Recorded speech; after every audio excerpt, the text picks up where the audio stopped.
नमस्कार दोस्तों, आप सभी का हमारे चैनल सनातन धर्म ज्ञान पर मैं एक बार फिर से हार्दिक स्वागत करती हूँ। मैं आशा करती हूँ कि आप और आपके परिवारजन स्वस्थ होंगे और बहुत ही अच्छे होंगे। और आपने आज का विशेषांक है, उसका विषय अवश्य पढ़ ही लिया होगा। तो बिना समय व्यर्थ किए लेकर चलते हैं आपको आज की अद्भुत विशेषांक की ओर। आज का जो विशेषांक है यह आधारित है श्री कैंची धाम के विषय पर। कैंची धाम की जो हम सभी इच्छाओं को पूरी करने वाला है और ऐसे ही अपनी इच्छाओं अपनी मनोवर्तों के लिए बहुत ही प्रसिद्ध महाराज के अनन्य भक्त महाराज के दर्शन करने पहुंचते हैं। सायंकालीन बेला है, महाराज जी अपने तख्त पर विराजमान हैं और धीरे धीरे करके कुटी की ओर बढ़ रहे हैं। तभी महाराज जी देखते हैं कि उनका एक अनन्य भक्त महाराज जी के समीप आ रहा होता है। तो महाराज जी वहीं रुक जाते हैं और पुनः अपने तख्त पर विराजमान हो जाते हैं। अनन्य भक्त महाराज जी के चरणों में अपना मस्तक नवाते हैं और महाराज जी को जो अमोद ज्ञान है उसे पर महाराज जी के समक्ष बैठकर चर्चा करने लगते हैं। महाराज जी का एक पांव अपने हाथों में लेकर महाराज जी की सेवा करने लगते हैं। तो महाराज जी की अनन्य भक्त प्रश्न पूछते हैं कि महाराज जी, यदि जीवन में हमसे कोई बड़ा बहुत बड़ा पाप हो जाए या जाने अनजाने में कुछ पाप हो जाए तो उन पापों को कैसे निवारण हो सकता है, या जब पापों की संख्या जीवन में बहुत बढ़ जाती है तो उन पापों को कैसे काटा जा सकता है। इस प्रकार से महाराज जी से प्रश्न पूछते हैं। महाराज जी पहले तो मुस्कुराते हैं और महाराज जी के मुखमंडल पर एक बहुत ही अद्भुत एक भाव आ जाता है। बड़ा ही विनोद पूर्वक महाराज जी निहात हैं और मुस्कुराते हुए और हंसते भी हैं। लेकिन फिर जब महाराज जी लीला करते हैं तो आप जानते हैं महाराज जी की लीला का कोई और छोर नहीं होता। महाराज जी राजा से रंक बना दें और रंक से राजा बना दें। ना जाने महाराज जी की लीलाएं कितनी ही उम्रविदा होती हैं, कितनी कल्याणकारी होती हैं, यह तो स्वयं महाराज जी ही जानते हैं।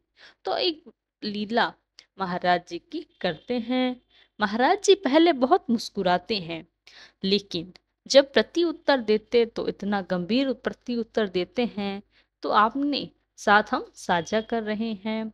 बहुत गहरी बात महाराज जी बताते हैं। महाराज जी कहते हैं कि कोई भी मनुष्य अपने जीवन में 3 प्रकार से अपने कर्मों को अंजाम देता है। वह 3 कर्म कौन से है, रेखांकित कीजिए। महाराज जी कहते हैं मनसा, वचन और कर्मन। मनसा वचन कर्मणा, यह 3 ऐसे प्रमुख भाव हैं जिन भावों से मनुष्य अपने जीवन में कर्म करता है। मनसा यानी कि मन से, वचन यानी कि वाणी से और कर्मणा मतलब अपने कर्मों से।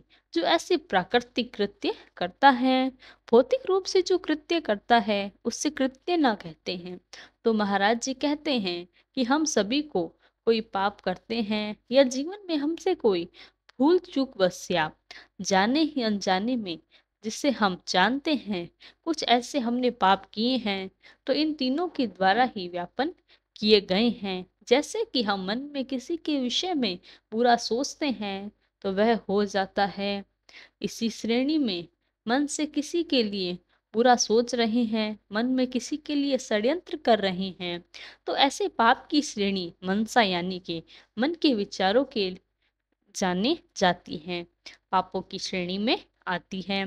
दूसरा होता है वचन। यहाँ पर वाणी से यानी कि आपकी वाणी के द्वारा कोई फोक्स्ट पहुंचते हो किसी की कुछ शब्द कहना, किसी के लिए बुरे शब्दों का इस्तेमाल करना, किसी के लिए बुरा कहना, बुरे शब्दों द्वारा षड्यंत्र रचना, चुगली करना और बहुत ही ऐसी कुरकुट बातें बोलना जो हम वाणी से करते हैं, तो ऐसे पाप की श्रेणी वचन श्रेणी में आती है।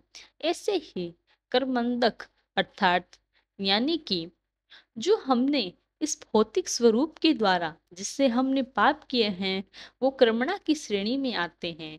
यानी कर्मों के द्वारा जो हम पाप करते हैं वे आते हैं कर्मणा की श्रेणी में। जैसे किसी को अपने शरीर में हानि पहुंचाना, किसी को मारना पीटना, किसी को किसी भी प्रकार से भौतिक रूप से जब हम हानि पहुंचाते हैं तो ऐसे पाप को कर्मणा श्रेणी में आते हैं। अब इन पापों को कैसे बदलें? देखिए, यह तो बड़ा ही मुश्किल प्रश्न है कि यदि देखा जाए तो। लेकिन महाराज जी ने जिस विषय पर जानकारी प्रदान की है वो है कि हम जानते हैं कि हम किसी मार्ग पर चलते रहते हैं तो कुछ जीव इतने सूक्ष्म होते हैं जैसे चींटियां या कुछ छोटे जीव जो जाने अनजाने में हमारे पैरों के द्वारा कुचल दिए जाते हैं और उनकी मृत्यु हो जाती है। वह भी पापी आप जानते हैं, किसी भी जीव की हत्या करना एक पाप के समान ही है। चाहे वह चींटी हो या कोई मनुष्य, वह एक पाप के समान ही माना जाता है। तो वह भी पाप आप जानते हैं, किसी भी जीव की हत्या करना एक पाप है। लेकिन ऐसे पाप जो अनजाने में हो जाएं हमसे, तो ऐसे पाप जो होते हैं उनके लिए भी मार्ग बताया गया है। जाने अनजाने जो पाप होते हैं उसके विषय के लिए मैं आप जानते हैं कि किसी भी कुशाहब कहना, किसी के बारे में कोई बुरी बात कहना, चुगली करना, घृणा करना, ईर्ष्या, ये सब पाप हैं जो हम जानते हैं जाने अनजाने में नहीं हो सकते। इसके अलावा किसी को मारना पीटना, किसी को वध करना, किसी को हानि पहुंचाना भौतिक रूप से भी पाप की श्रेणी में है। तो यह तो हम सभी जानते हैं कि पाप कैसे होते हैं, अनजाने वश में या जानकर। अंजन वश जो पाप होते हैं उसके लिए हम कैसे निस्तारण कर सकते हैं। अब आपको बताते हैं कि निस्तारण कैसे करना है।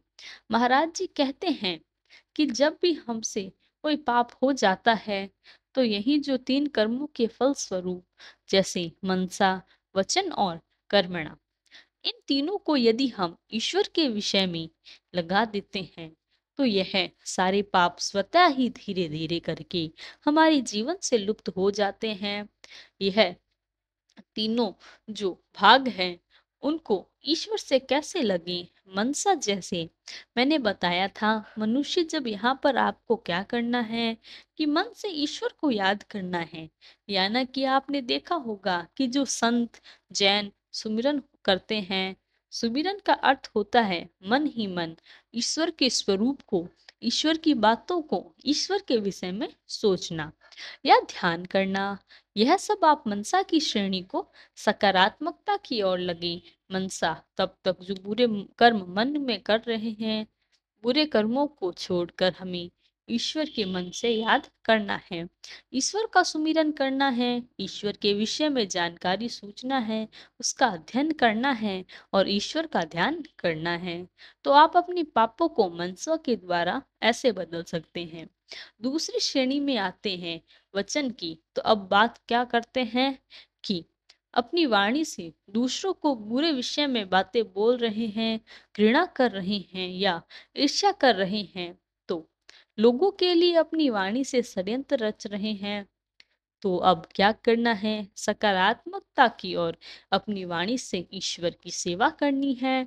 वाणी से ईश्वर की सेवा कैसे कर पाएंगे? जैसे मैंने आपको बताया था कि श्री राम नाम का जाप करें, ईश्वर के नाम का जाप करें, हरे कृष्ण कीजिए, राम राम करें। इस मुखवाणी को पवित्र कीजिए और अपने पापों का निस्तारण आप ईश्वर का नाम रस लेकर कर सकते हैं। जितना अधिक ईश्वर का नाम हो सके उस वाणी से कीजिए, वाणी को पवित्र कीजिए और उनके कानों को आप पवित्र बनाकर वातावरण को पवित्र बनाएं। ईश्वर के भजन कीजिए इस मुख से ईश्वर की ख्याति का गुणगान कीजिए। धार्मिक शास्त्रों का अध्ययन करें। बहुत से कार्य हैं जो आप वाणी के द्वारा भी कर सकते हैं। आप सभी जानते हैं कि ईश्वर की वाणी का प्रयोग बोलने के लिए किया जाता है। इसी प्रकार से वाणी का प्रयोग ईश्वर के नाम को, ईश्वर की कथाओं को, ईश्वर के भजनों को करने में लगाइए, तो आपके पाप अपने इसी वाणी से जो किए हैं, इन पापों का निस्तारण भी इसी वाणी से हो जाएगा। अब आती है तीसरी श्रेणी। तीसरी श्रेणी में महाराज जी कहते हैं कि आप जिस प्रकार से लोगों का अब तक हनन कर रहे थे, लोगों के लिए षड्यंत्र कर रहे थे, इस भौतिक स्वरूप से लोगों को दुख पहुंचा रहे थे, अब इसी भौतिक स्वरूप से आप दूसरों की सेवा कीजिए, दूसरों की सेवा में लगिए। इस कार्य को ईश्वर के जहाँ भी कार्य कर रहे हैं वहां पर बढ़ चढ़कर हिस्सा लीजिए, ईश्वर के कार्यों में अपनी सेवा प्रदान कीजिए, गरीबों के लिए अपने आप इन्हीं हाथों से जब आप दूसरों को कष्ट पहुंचा रहे थे, अब तक पाप के कर्म कर रहे थे, इन्हीं हाथों से दूसरों को सेवा प्रदान कीजिए, ईश्वर के कार्यों में हाथ बटाइए। जहां तक भी ईश्वर को किसी स्वरूप प्रकार से कोई सेवा नहीं दे रही हो, उदाहरण के लिए किसी पंडाल में आप अपनी सेवा दे सकते हैं, बहुत सारे काम करने को इन्हीं हाथों से आप गरीबों को भोजन खिला सकते हैं, इन्हीं हाथों से आप वृद्ध जनों का हाथ थाम कर उनको अस्पताल तक उनकी जरूरत पूरा कर सकते हैं, इन्हीं हाथों से किसी घर का गरीब का जो घर है वह बनवा दीजिए, इन्हीं हाथों से गौ सेवा कीजिए, इन्हीं हाथों से आप धार्मिक पुस्तकों का अध्ययन करना शुरू कीजिए, इन्हीं हाथों से आप कोटों को आशीष दीजिए, इन्हीं हाथों से आप हाथ जोड़कर ईश्वर के सामने नमन कीजिए। बहुत से कार्य हैं इन भौतिक स्वरूप से करने के लिए। तो ये 3 महाराज जी ने क्रियाएं बताई हैं जो नकारात्मकता से सकारात्मकता की ओर जा सकती हैं। जब आप 3 स्वरूपों से लोगों को बुरा बना सकते हैं, तो लोगों के लिए बुरे कार्य सोच सकते हैं, लोगों के साथ बुरा कर सकते हैं, बुरा व्यवहार लोगों के साथ कर सकते हैं। इन तीनों को सकारात्मक कीजिए, आप ईश्वर के नजदीक आ सकते हैं, ईश्वर को प्राप्त कर सकते हैं, ईश्वर का आशीर्वाद प्राप्त कर सकते हैं, बड़े बन सकते हैं, सक्षम बन सकते हैं, छोटों की मदद कर सकते हैं। बहुत से कार्य करने के लिए तो अपने पापों का निस्तारण कोई और नहीं, आपको ही करना है। इस प्रकार से महाराज जी ने शिक्षा बताई। महाराज जी ने उन अनन्य भक्तों को जैसे ही 3 श्रेणियों में बांट कर बात बताई, तो उनकी अनन्य भक्त की आंखों में अश्रु की धारा छलक उठी। महाराज जी के चरणों में उनकी आंसुओं के गुण ऐसे भर पड़े मानो महाराज जी के चरण चमत्कार कर दिया हो। महाराज जी के चरणों में उनकी अश्रु की बूंद पड़ने से इस बात का तो तय हो गया था कि महाराज जी ने अपने चरणों कमलों में बिठाया है, उनके पापों को नाश किया है और उनको सद्मार्ग दिखा दिया है। तो अब हमारे विशेषांक का समापन का समय आ गया है, तो यहीं समाप्त करते हैं हमारा आज का अद्भुत विशेषांक। मैं आशा करती हूँ कि आज का ये विशेषांक आपके लिए बहुत ही लाभदायक और सूचनावर्धक रहा होगा। तो ऐसे ही वीडियो के लिए चैनल को सब्सक्राइब करना ना भूलें और वीडियो अच्छी लगे तो लाइक कमेंट शेयर जरूर करें। तब तक के लिए धन्यवाद। जय गुरुदेव।